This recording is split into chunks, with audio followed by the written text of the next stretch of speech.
Hey guys, Dr. Decks here. Thinking of building a deck and wondering if PVC decking is right for you? Here's what you need to know before you even spend $1. We'll talk durability and cost and some features of PVC decking that benefit over traditional wood and composite products. So what is PVC decking? PVC decking is usually made from polyvinyl chloride. PVC decking is usually made from polyvinyl chloride, and it's not like your typical PVC sprinkler pipe. It's actually a really beautiful product that has a lot of energy and technology put into it. This is a product called AZEK. This is my decking of choice. I love PVC. It's my favorite product to use. Of all the decking that's made on the market, this is the one I love the most. This product is lightweight, it's resistant to rot, it doesn't splinter, and it's resistant to moisture. So there's a lot of great benefits. It's fully capped on all sides, and it's almost nearly bulletproof. So here's some pros about PVC deck boards. There's very low maintenance in a PVC deck board. You may have to clean it once a year depending on where you live.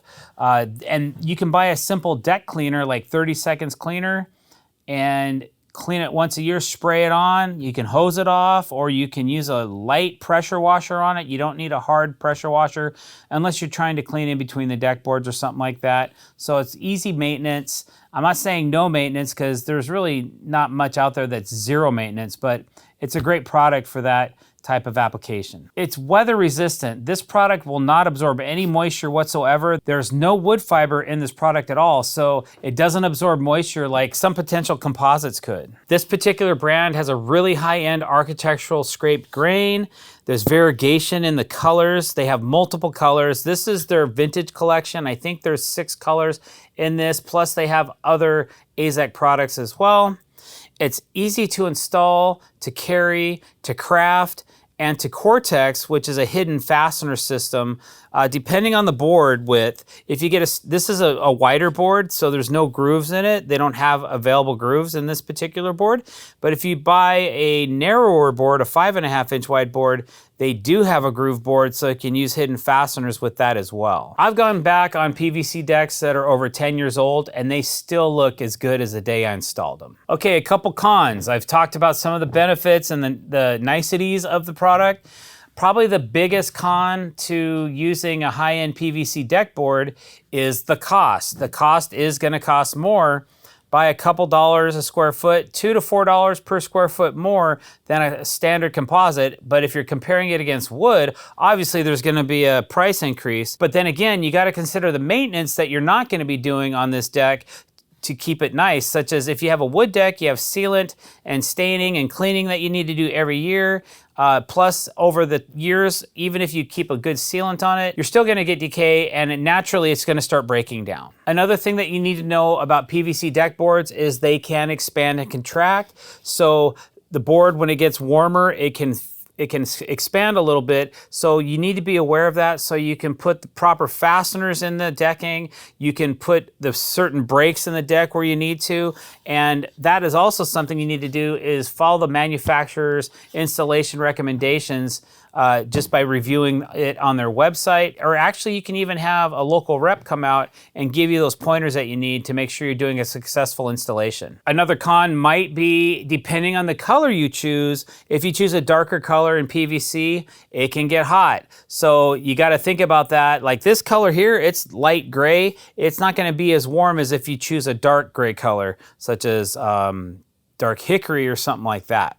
So definitely consider that for summertime, if you're in a really warm climate, that you might want to consider using a lighter color that doesn't get so hot on the feet. So would this be a deal breaker to spend more money on something that creates less maintenance for you? Drop a comment below and let me know what you think. So ideal use of this product might be if you're a DIYer and you just want to do this one time, set it and forget it, then PVC decking might be an answer for you. Or if you're doing a lot of high-end builds and you just want to use some of the nicest products available to mankind, PVC, again, can be a really great option because they're at the upper echelon of our decking market right now, and I don't see that changing. This is a trend that's going to keep going, and as an expert in this industry, it's one of the best deck boards I've ever used. Some other uses you might use PVC around are rooftop decks because of the lightweight, around a pool because of the water resistance, because this stuff does not absorb moisture. On new product, it'll just sit right on top and beat up.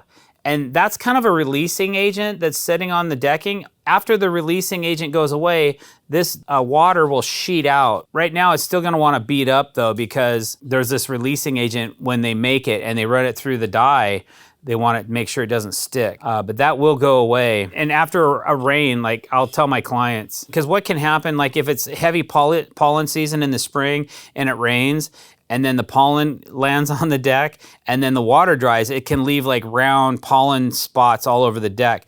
But that's not gonna be common after the releasing agent goes away. But you can see how well this product resists water. It just does not absorb into the decking. All right, so we have a little chart on screen for you right now, so you can kind of compare the differences between PVC, composite, and wood, and make a better educated decision on which one might be best for you. Okay, and here's a few things as a DIYer or maybe a beginner. You've never built a deck before, or maybe you built a deck with somebody in the past and you want to build a nice PVC deck for your new house. Some things, some pitfalls that you might want to try to avoid or don't get trapped into. You got to make sure that you leave some room for expansion and contraction. Most of the installation tips are going to be on the web page of the decking that you choose.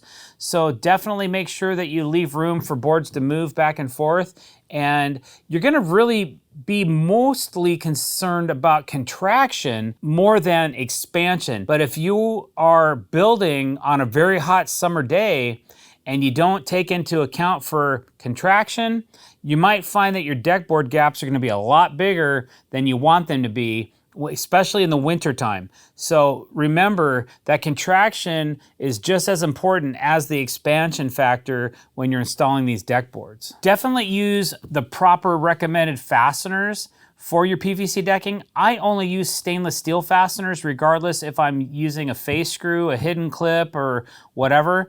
I always use stainless steel, and I recommend you do the same. I wouldn't use any carbon type steel in these particular boards. The best way to attach a deck board to a frame is face screwing it. So if you're gonna face screw, either you put a nice flush screw, which is stainless steel, and you could do a color match screw, or my preference, using a Cortex hidden fastening system where you're screwing through the board, setting the screw to depth, and then putting a nice plug or a cap into that hole and then flushing it out, and then you don't have to worry about it anymore. Also, you might want to pay attention to your joist centers.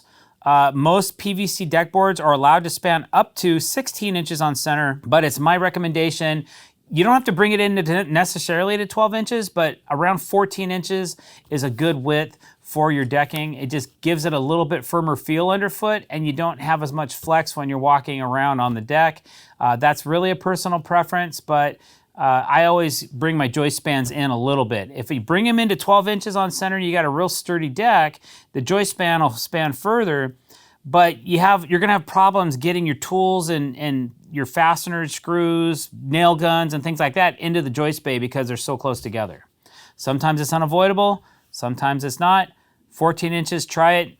Let me know what you think. And I just said it, but I really feel like if you don't do this every day and you're not familiar with the product, definitely read the manufacturer's installation recommendations. They make the stuff, so if you install it to their guideline, you're just gonna have less issues and you're gonna have a well-built deck when you're done. So there you go, guys. If you can get over the higher price of the PVC deck board, but you want something that's really realistic and beautiful looking and that's gonna last a long time, it may be the proper choice for you. And it's the perfect board for your wet and hot climates. And if you want a premium looking deck, this is a beautiful board. I definitely consider it for your next deck installation. You got any more questions?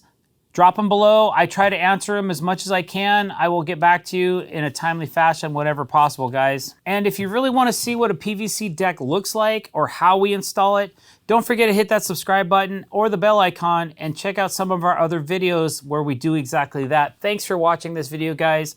Have a great day.